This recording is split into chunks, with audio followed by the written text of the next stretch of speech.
Happy Sunday, everybody. We did this last week. My dad and I kind of had a little talk, and rather than me ask him questions, we thought that we would take your questions. So we had a lot of people send us in some questions. So we're going to try and see how many of them we can get to today, and keep asking. We'll try and keep asking. We'll try and keep seeing what we can get through.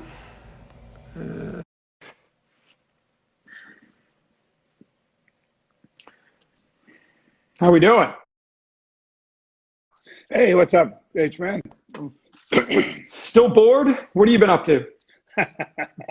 Well, I wouldn't say that I'm bored being home. I kind of like being home, but it's just not being able to go anywhere is kind of time. I read a lot of books, watch a lot of TV, hang out, putt in the house, with my putting How's the stroke? Terrible at the moment. I've had to get some aids to help me. I've got a little loop in it. I'm trying to get out of it. So, working on that. I got time to do it, so it's all right. I've ordered a net so I could hit outside. That's supposed to be here next week. So I hope that hurries up so I can at least hit some balls. You're probably playing. You'll be 77 in August. You're probably playing more golf than you've played at any point in the last 40, 50 years. Would you say? Well, up until this lockdown, yeah. And last year I played a lot. I got my handicap down. To the lowest I got, I think, was a 3.2, and now I'm about a 5. So, it's not bad for an old dude. I can shoot my age or better most of the time. So. Well, it's still pretty good. I can't shoot my age. Sure you can. No, just depends. It's like my dad used to say, just depends on what hole we quit on. Not for 9 holes, I can't. I read a lot of books. I got all my favorite authors here. James Patterson, Michael Connolly. There you go. Stuart Woods. There you go. David Baldacci. These are all the books I love to read. So. You've been watching any of the replays on Golf Channel of any of the tournaments, or? No, not really. I watched I like the Ben Hogan story, the 2-part they did on that. I watched the Seve movie again, which I've seen a few times. I haven't really watched any of the tournaments. I know that my friends in Europe, I guess Sky was running all day today. The Ryder Cup. Finals of the Medina Ryder Cup. So I wish we could have seen that. That would have been fun to see. There we go. All right. Well, we had some good questions, and I figured we kind of try and help people with their game. So first one, we had Mark Reed. He asked, he said his swing feels like it changes every single day from day to day. One day it feels good. The next day it doesn't feel good. I'm sure that's something that you hear in golf lessons all the time. Why do you think that is for, most golfers? And to be honest, it's like that for tour players too. I mean, sometimes they're hitting it good. Sometimes they're not hitting it good. Welcome to golf, Mark. I mean, that's what it is.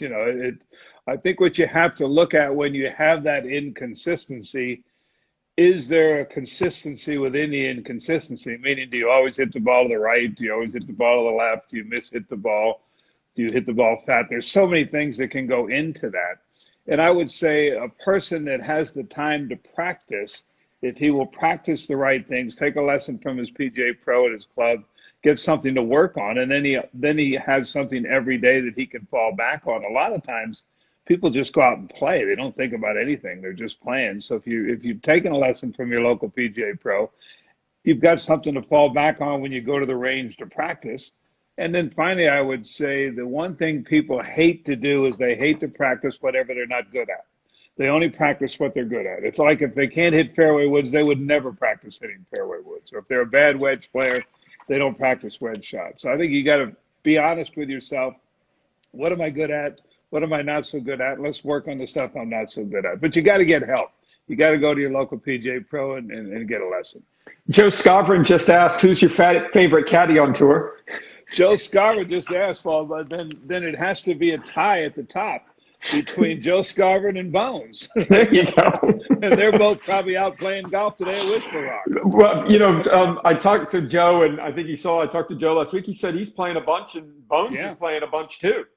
I love that deal you did with Joe. I didn't realize he wanted to be a college quarterback. I mean, I learned something about him just from that. That was pretty cool. That he went to some smaller school, so he thought he could play football and play golf, and the football thing, as we all find out who thought we could play football, you learn real quick when you go up to the next level. No, I'm going back to golf. As much as Scavi loves talking about football, you could tell that he was obviously a frustrated ex-football person because he loves talking about football. Oh, yeah, and Joe's a huge Chargers fan. It just crushed him when they left San Diego. I mean, crushed him. We had Brady Sherwood from Hogshead ask, how important do you feel like a pre-shot routine is? Thanks for the question, Brady. I think it has a lot to do with the consistency of the swing. If you do the same thing every time, I think it helps with your tempo and rhythm in your swing. And that could be anything. I can't say there's one routine better than others. I like Davis Love's, where he makes the actual dress rehearsal of his golf swing that he's going to make to hit the shot. I think that's a good one. But I think if you don't have a pre-shot routine, number one, you're in there too quick and boom, you've hit it without thinking about anything. If you have a pre-shot routine, I think it helps loosen you up, takes the nervous system out of your hands and arms, and allows you at least to make a nice rhythmic swing. So I think it's very important. Yeah, and I think that a lot of times I think it's important as a player to find a pre-shot routine that's authentic to you and the way you play. Because I think a lot of players try and copy other people. Mm-hmm. And, Ricky plays pretty fast, doesn't, has probably the same, maybe different practice swings than other people, where some guys are much more methodical, Greg Norman used to have a very, very methodical kind of pre-shot routine, but that kind of matched his personality. Yeah. And I think it's important that when you're trying to find a pre-shot routine, that you find one that is part of your personality, because otherwise I think they're hard to stick with if you're trying to do something that goes against kind of who you are as a player. Well, one thing you got to understand, if you're a fast player and you play too fast sometimes, a pre-shot routine will help slow you down a little. If you're a slow player, you play too slow, your pre-shot routine will get you going and get you into the shot and get you hitting it. So I think it works both ways for slow players and fast players. The key is, Claude, you have to be consistent and do exactly the same thing every time in a pre-shot routine. Yeah, I can't remember which player you were. It may have been one of the guys. Maybe it was even Tiger back in the day, but they had a lead. They were in the last group, and you said, listen, I want you to try and do everything as slow or slower than you normally do from the time your warm-up starts until the time you get on the golf course. I'll tell you where I learned that. I learned that by listening to Ben Hogan and my dad have a conversation way back in the 50s about this. And Mr. Hogan said when he goes to the golf course, when he gets up in the morning, he brushes his teeth slower. He showers slower. He drinks his coffee slower. He drives to the course a little bit slower. He walks a little bit slower. And all these things are geared to your nervous system, to try and keep your nervous system and your heart rate at a nice level heart rate. And I think during the course, especially on Sunday in a major championship, especially on the back nine, if you've got a chance to win, you're anxious, you're amped up, you're ready to go. And I think that's when you have to really slow down everything you do, walk a little slower, deep breaths in between shots so you can get your nervous system. One of the things that Tiger learned to do very early on in his amateur career as a junior, and I think it might have been Jay Brunza that helped him with this, is he learned how to control his heart rate with breathing exercises between shots. It's like what do they call the guys in the Olympics that ski and have to shoot by athletes, I guess. And, they're skiing really hard, and then all of a sudden they have to shoot, so they have to take their heart rate. Oh, yeah, biathlon. Resting heart rate. Yeah. And so when they do that, I think you have to do that in golf, and that really helps. We just had someone ask, what type of visualization techniques do you see? Because I remember Norman was very big into visualization, to where when he would get behind the ball, he would kind of see the shot that he was trying to hit. And I remember when you told me the story when he lost the big lead at the Masters, it seemed like it started taking him forever.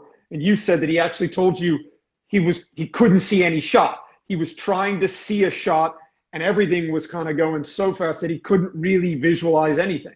Well, Tiger was great at that too. Tiger played in pictures. He would literally stand behind the shot. He would visualize the shot, the trajectory of the shot, the shape of the shot, everything about it before he hit it.